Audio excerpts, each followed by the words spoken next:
OKFM 101.7. Now, and the message I'm doing my one title here. Your mind is your power. Protect it. Your mind is your power. Protect it. Wajine any wutumi enunti boho ban. Wajine wutumi ekuta wokese pa no. Ejina wajinim eye wajine mu newo. Etese wutimi bo wajine ho ban. Your mind is your power. So protect it. Adwene na Nyankopon de ama wo na da wutiri mu no. Eno ene wutumi kase ekuta wo. Adwene ne bodam a wabra bodam. Adwene ne koyi a wabra koyi. Enti your mind is your power. Protect it. Eno any message amede ma wo anopai. Giving. Now mama first story me ba emma abayewa bi esi so a young lady. Our war in her 20s. Na say when you be early 20s, and be 21, 22 ho baby. And na we secondary school, university so on the moon okoshi abrantie bia. Woni abrantie no wasafum, abrantie na nige no ho no so nige abrantie no ho. Eti a wo motan edi nkomo, na nkomo didie ni mu ano. Na abrantie na se ko nani wo so me pese nka ye nante se na mfofo. Na bia se daachi bi nyame bie kwan a na nka aye aware. Enti wo nante ya be 6 months achi no. Na abrante ne ye o ye very abusive eba na no asem nsem afri na no mu ba no eya na nye won say ye nipa bebre ho mo nenam ho bat omu ni ntete won say nipa bebre enenam ho bat omu ni ntete se wo be hu se obi enim e won ntete a ejina nanum se wo pese hu se obi nani ate nani ebue ana wonyini e wa adwene mu a ejina nanum enti ebre bia wo be hia wo bia na no asem ebre nipa se na no asem ka nipa hye no na sese nipa no wanya ntete etina mafa akonye nso de ato abata ne ahwefo anim sesa mo ma edi nkomo a eya mo ntie na mo ntenetene nkwada no wo bagina ho woni ni edi agro na sabio asemfi bi afi nanumu aba wo ntene akwada no ebisa wo bata no kora wonum asem nyede wo sa wo bata no wo kasa wonum asem nyede wo nkomodie aye nkonkonsa nko a enkroho wo nkomo na wodie ena nkrofo ho adapacha ne nantintwitwa etunse nkwada no isua sa wo sa akwada bia ye konkonsani a na ne maame sa na ne maame tie akwada bia na sa ne maame na sa ne papa na sa environment a wo no akwada bia wo behia na wo huahua akwada bia na no asem me ba we de wo ye mpanin nsem wo na wo di atem na maame te ho me de me ba na no te ate edi enti na wo ba te na no oya oba wani nte be me na wani nte se de betimi afiri wonu mu aba ne se me ba no ate edi enti na wo ba no ate a me ba no na no oya me ba ne di atem ti we ye wo fe enye wani wu sa asem we enye wani wu se Nyankopon so wo de enkwa eni wo wuo ahye yanum eti wo ba no eka ewu ansem no atem didie ni adapacha no esese nka wo fere na nka wo tenetena akoda no na ade ebo ho mrane me ba de ni ate adan a wo ba no oya obata wo hu aniwu eti nipa bebre ne nam ho a wo manya ntete wo manya civilized enti nsem afiri wo manum ba no eya na nye saa brantie yi bi na baba wo ya meka asem ikohia no na wonu ni cha no odi nkoma wo hu nye fe de me kra na mehu mobo ena mpesa me ne wo tena ho chese odimini no wo kansem bi de brenase enti sansama wotaka na abayiwa no so se ensama wutie na wadwene efa me ma waso ate se message ne say your mind is your power, protect it. Enti da bia woni abrante ehia na abrante no wo bu na nimutia abrante ni bu na bem abrante ni kansem won kansem papa mfa ne ho eti ama akora ne mu aye ha mesra banta ne say ye ma teenagers no ene omo adu adulthood kakra no eya amontan ne wo mu ni nkomo fi so obi wo ho a wakohia bemma bia na so akwakohia wo ba bi a na no asam etan etore bi kura na ye bemma wakwakohia young girl bi opesa girl no ni datie obetimi edinatem na ne self confidence nya na ekofom ye won krofo bebre wo ha se de meka ne so obenwu so obi won tete so obenwu se wo bi ani ate efiri nanum etu obi a wo kan semfi obi a wo bie na no a eya adapacha obi a wo bie na no asam bre ni pass se nipa ne nani nte ena se nipa nyamesro ni mu ena se nipa ne sabio wo ye kurase ni won ko nani mu saa enti ho behia se ye bema ye numu asam no efisa no na kire ye bobre enti abrantie yi woni abayiwa yi namo a ensam a wo kafa ne ho atem didi enti na akwada ne self confidence nyina akọ mekura ma ye favor na mete ho wo ho kura anye fe ahwe ne nan wo nan fiamfia ena wo de ehwe wanim wo de se de Nyankopon abo ma bia ho fe de wo de nyame ama wo saa na ma fefefe wo ho mekura me nim de enti ama ba be fa wo ma wo mo ho fe wo ho me nim de enti ama be fa wo chese wo ye me mobo eti na mekura ma imagine se metena wo ho It is ansam ni di abayewa no adwene mu dem. Enti da ko bi what was na say na den enti mama me ho kwan abayewa mesi so amebobra na ma ho kwan ma obi anye wono na wo me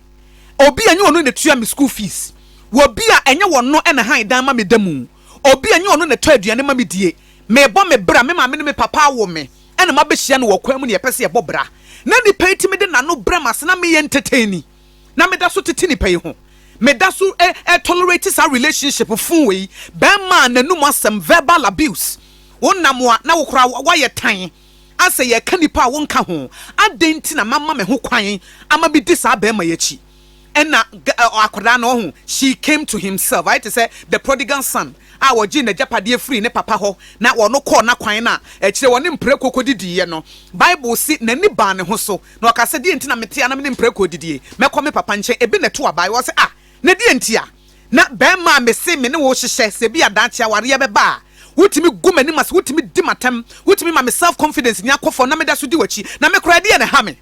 e ne ha me ntia me tolerate sabio nkwase asem se ye e wo mabrabom enti abai wo ne Kenya ne ho ene o Sunday boy ne mese o se be me na me hiaw e wo mabrabom biem me hiaw enti mema me nchen bi relationship ne matwam e se wo ye obi a me ne wo nante adache me hyame ho akomfo dache me numa dubone dachi wo be mama brabo asai if se bre bia me hia obia ensem afiri wonu mu ba no eye nsem fi eye atem didie eye nsem a nyankopon no obo me kra se nyame aye mistake wo kasa ma ase nyame na obo me no obo bibia wie na wo se eye no wa ma me ma ete se de me ye mistake bi eti me twa relationship no ena ma me ntu fo se me nim relationship bi a wowom ma me onyankopon no kra wo boy ye no won hye o be me na obapa nyame no a wo bo wo no won hye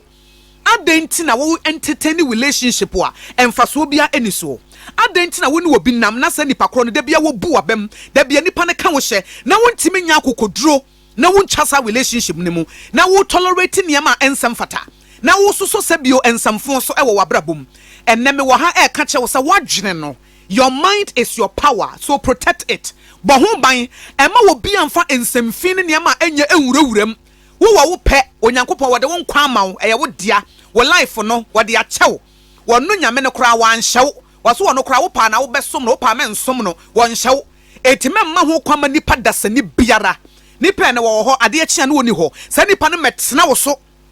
nipa no metena wo yedie so nipa no metena wo nigie so e metena wo abrabo so efise wo ntimi nya kokoduro entwam nti etiane ma me ma wo tips bi a se bi a wadwene no what tolerate niema bi wotietie niema bi amenne wo bu ho abofia eye wo se ye kanipa a wonka ho eye wo se abrabo mu ntimi nya hwe eye wo se wapem eye wo se nidaso bi ani ho a jesansem wei nefa ebo wo bra de edi kan enna me di kan tepe di kan no relationship bi a wo mu bema bi a wone nenam oba bi a wone nenam a wo mu wo no twam if you say you don't have to work with someone who doesn't respect you obi a wone nenam a on value won hu se wo ye nipa won sombo no twam. Don't tolerate abusive relationship, toxic relationship. Relationship bi wa a poison. Obi a wone ne nam bia se nipa no ma wo mu yedu. Ese nipa no ma wonya ahotoso. Wadamfo bi a wone ne nam. Nipa bi a wo hia na opese wone ne ware. Se nipa no da bia na no asam ne suban no. Ema wo self confidence nyina kofom. Wonyi hu ni biem. Wo mu aye ha be me na obapa nya kokoduo ne twam na abrabo no eye wo awodea. Ye wo wo no se nipa no wonyina bonkum anase nifa. Enye ono edi wo ko school. Eni ono de tua school fees no ono de to aduane ma wodi ye ebra na wodwu nso go ma me no papa esere so no na wonyina bonkuma na ase nifa entinya kokoduo ne twam efise se wo ma ho kwan koso atietie sansam no nipa ne ka no a ebedrum rebi no umu beye ha ama umu beye ha ma de obeka ne se mi kura wiase mi hu ne mfaso bia nanso hye no nso se onyame na wo bo wo no wo hu ehiama asafo awurade ana de to so biem ma onyankopon asem no enhye wadwene mu ma. Fill your mind with the word of God. Jidi onyankopon kan adi no nyame aka fa ho ne gi enudi esi de nipa beka. De nyame aka fa ho ne gi enudi esi de nipa beka. Enu ntina sese wonya bre na wusua nyame asem.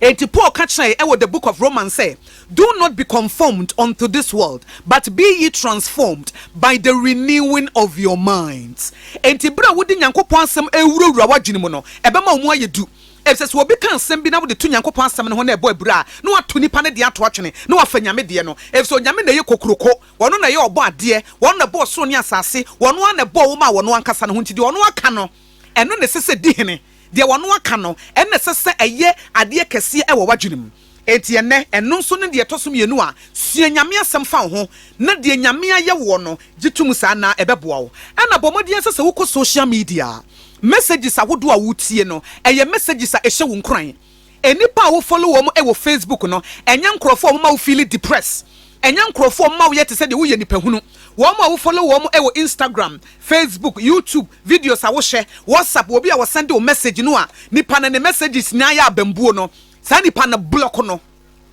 nyakokodro ne block no. Protect your mind because your mind is your power. Eti obi a WhatsApp osare anopa wasore anopa wajare awia bebe adwuma na wa send abamubuo message na odi abrɛw tem block sa nipa no di kan fa ne ka chenza ma me anasa papa phone na ye me ankasa me de anya ona atoma me app no ye WhatsApp no me na me download ye eti sa message na wo send me na me mpɛ eti free na cross no na ade be send me de me block wo de be biem block no. Make sure so we be tolerating messages a ehye wo nkran messages e ma wo gi ho die messages e ma wo confidence level ekosro na etimi aboa amanema akoyie and surround yourself with people who encourage you fa wo bo nkrofo a omoma wo mu yedu enkrofo a wo respect o enkrofo a wo mu bu enkrofo a wo hu sa wo sombo enkrofo a wo hu se de nyankopon si hu wo no sa environment na sese wo entertaining enye toxic environment bi a na wo de ho akwakwa kohyem enna de atwa to kra esese wo ankasa wo je wo hutum esese wo hu se wo ye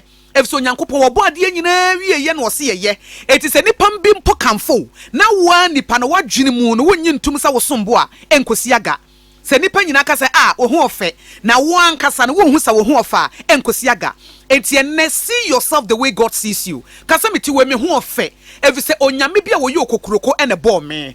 sombo efise nyankopon bia wo bo me wo botaye bia wo de me ba asase so me meye eti me mu odu wan kasa je ho tum every wuti besi wo na ase je ho tum o pass enema bia atwa mo mistakes bia wa ye no mema eno ntome endominate you eme no nka wo nhye esese wo hu se de nyankopon si hu wo na wo kan sem papa fa wo hu so ate ase eya kan sem papa efa wo ko gina me romu as me hu ofewrade wo bo ade papa wo ahwe me trini wo ahwe mani hwe me hwene ai rade wo nsan wo adwuma efe ni me die me friend monyamu akwani monyamu me bibi papa bi ewo me mu me ma ma wiase se me bene nam hakwa me bansa me ba be ye bibi kan sem papa eka efa wo ho ebra wo kan sem na wadwene nso esum na wadwene no ede ye adwuma if the Bible say as a man thinks in his heart so is he if it's a niema wodi ko mu ne niema wodi wano eka no eno ene wabrabo ebeye nti we ni message ne me de hye wo nkran e wo abrabo padwumadi so yete sa ban wano a woni be ma bi nante na be ma na no asem nya da wonya akokodro ekate relationship mu no saa na wo sunya akokodro na nkitanwodie bi a wo nipa bi a woni ne nante a wo muwo wonfa wonya hwe na no asem eka wo hye no pamusa nipa ne firi wabrabom efisanye ne ntina wo ba wiase na aboa wo am watimi etumpon your mind is your power protect it we any asem o ye de ehye ho nkran okayfm 101.7